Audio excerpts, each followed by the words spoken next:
जय हिंद। आज के वीडियो में आप लोगों को बताऊंगा कि बोर्ड एग्जाम में कॉपी कैसे लिखें और संदर्भ प्रसंग व्याख्या कैसे लिखें। आज के वीडियो में यही बताऊंगा और बताऊंगा कि ये इतना बड़ा पैराग्राफ कैसे आप लोग पहचाने की बिना याद किए कि कैसे किस लेसन से लिया गया है। तो सबसे पहले देखते हैं कि संदर्भ प्रसंग व्याख्या कैसे लिखना है। सबसे पहले आपको ये प्रश्न पूछा जाता है बोर्ड में। प्रश्न नंबर 4, निम्नलिखित पद्यांशों में से किसी एक की संदर्भ सहित व्याख्या कीजिए और तथा उसका काव्य सौंदर्य भी स्पष्ट कीजिए। जिसमें से संदर्भ लिखने के लिए 1 नंबर और 4 नंबर व्याख्या करने के लिए और 1 नंबर काव्य सौंदर्य स्पष्ट करने के लिए लिखा जाता है। तो आपको जैसे 2 प्रश्न पूछे जाएंगे, चाहे का करना हो या ख। ये जो आपको जो मालूम हो वही करें, इनमें से एक ही करना है, चाहे का वाला करें चाहे खा वाला।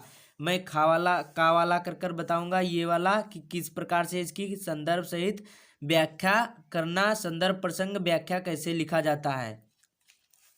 तो सबसे पहले ये प्रश्न नंबर 4 है, तो यहाँ पर लिखेंगे काले पेन से प्रश्नोत्तर संख्या 4। प्रश्नोत्तर संख्या 4 का और ये का जैसे खा लिखेंगे तो खा लिखेंगे, का लिखेंगे तो का।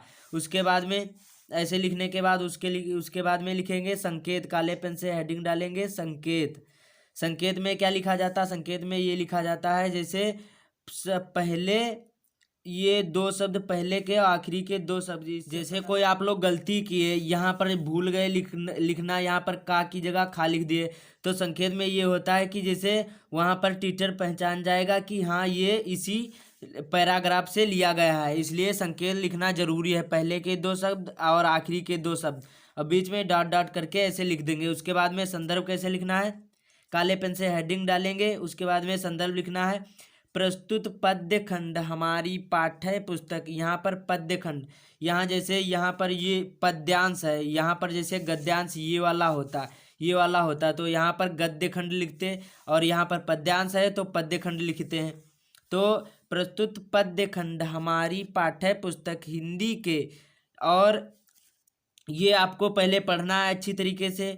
मोर पखा सिर ऊपर रखियो कुंज, गुंज की माल गरे पहिरियो, ओढ़ पीतम्बर लय लकुटी बन गोधन ग्वारन संग फिरोंगी, और भवतो वो ही मेरो रस खानी, सो तेरे का सब स्वांग करोंगी, या मुरली मुरलीधर की आराधन धरी धरा ना धरोंगी। ये अब इससे पता चल जाएगा कि आप लोग पढ़े होंगे, तो आप लोग यहाँ पर लेसन का नाम डालेंगे। प्रस्तुत पद्य खंड हमारी पाठ्य पुस्तक हिंदी के, और यहाँ पर काले पेन से नाम डालेंगे लेसन का। ये सवैये नामक पाठ से लिया गया है, ये सवैये नामक पाठ से लिया गया है या उद्धृत है, इस प्रकार से लिखेंगे। या प्रस्तुत पद्य खंड हमारी पाठ्य पुस्तक हिंदी के सवैये नामक पाठ से और रसकान जी द्वारा रचित है, इस प्रकार से लिखेंगे। या पाठ से लिया गया है और इसके रचयिता रसखान जी हैं।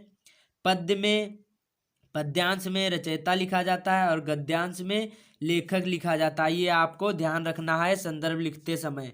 उसके बाद में प्रसंग इसका निचोड़ होता है, प्रसंग इसका निचोड़ होता है, जैसे मोर पका सिर ऊपर रखियो गुंज की माल गले पहिरियोगी, इस प्रकार से आपको इसको पढ़कर उसी प्रकार लिख देना है संदर्भ।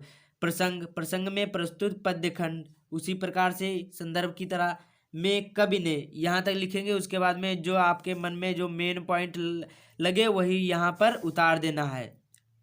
इस प्रकार से प्रस्तुत पद्य खंड में कवि ने भगवान श्री कृष्ण के मुरली तथा उनके सखी के बारे में वर्णन किया है, इस प्रकार से लिख देंगे अच्छी तरीके से।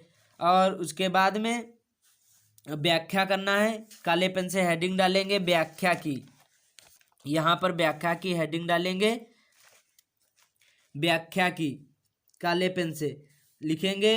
अब इसको जैसे पढ़ा होगा तो लिख देंगे रसखान जी कहते हैं कि, ये आपको मेन पॉइंट लिखना ही लिखना है। और आप लोग इसको भी थोड़ा बहुत मिला चुला कर, जैसे मोर सखा सिर ऊपर रखियो, इतना लिखने के बाद रसखान जी कहते हैं कि, और उसके बाद में जैसे मालूम हो थोड़ा बहुत तो यहाँ पर मिला चुला कर लिख दें। यहाँ पर रसखान जी कहते हैं कि एक सखी दूसरे सखी से कहती है कि मोर पखा सिर ऊपर रखियो, मतलब मोर का पंख अपने सिर पर रखूंगी, गुंज की माल गले पहनूंगी, मतलब गुंज की जो माला है वो अपने गले में पहनूंगी। और ओढ़े ओढ़ पीतम्बर लय लुकटी, मतलब जो पीला वस्त्र है वो मैं धारण करूंगी। और वन गोधन ग्वारन संग फिरूंगी, और गायों को वन में मैं ग्वाल वालों के संग चराऊंगी या फिरूंगी। इस प्रकार से आपको मिला चुला कर लिख देना है, और इतना जरूर लिखना है, रसखान जी कहते हैं कि। उसके बाद में इसमें जो आपको अच्छा लगे, जैसे मैंने जैसे बताया उसी प्रकार से आप लोग यहाँ पर लिख दें, पूरे नंबर मिलेंगे, एक भी नंबर नहीं कटेगा। और अभी बात को बताऊंगा कि इसको पहचानेंगे कैसे बिना पढ़े हुए। और अगला है काव्य सौंदर्य, इसको भी काले पेन से हेडिंग डालेंगे। और काव्य सौंदर्य में आपको इतना ध्यान देना जरूर है कि यहाँ पर जो मालूम हो, जैसे भाषा, शैली, रस, छंद और अलंकार, जो मालूम हो वही लिखें और दूसरा ना लिखें। यहाँ पर जैसे मैंने लिखा है ब्रज, भाषा ब्रज इनकी है, सूरदास रसखान की। और शैली जैसे ना मालूम हो तो यहाँ पर शैली नहीं लिखना है, रस मालूम है तो रस लिख देंगे, नंबर नहीं कटेंगे, नंबर पूरे मिलेंगे।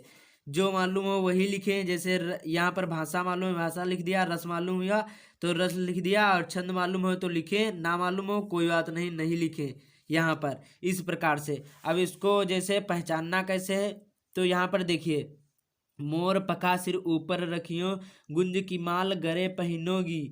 और ओढ़ पीतम्बर लय लुकटी, बन गोधन ग्वारन संग फिरोंगी। और भवतो ओहि मेरो रसखान, देखो आ गया तो समझ जाइएगा कि ये रसखान ने लिखा है और इसके पाठ का नाम सवैये है। ऐसे पहचान जाएंगे। कोई उसमें जैसे कोई भी लेसन हो, उसमें कोई न कोई लेखक का नाम, कवि का नाम दिया रहेगा या उससे संबंधित कुछ होगा, तो आप लोग ऐसे ही पहचाने, उसको अच्छी तरीके से याद करें, देख लें अच्छी तरीके से, तब आपको अच्छी तरीके से पता हो जाएगा। वीडियो कैसा लगा आप लोग कमेंट में बताइएगा।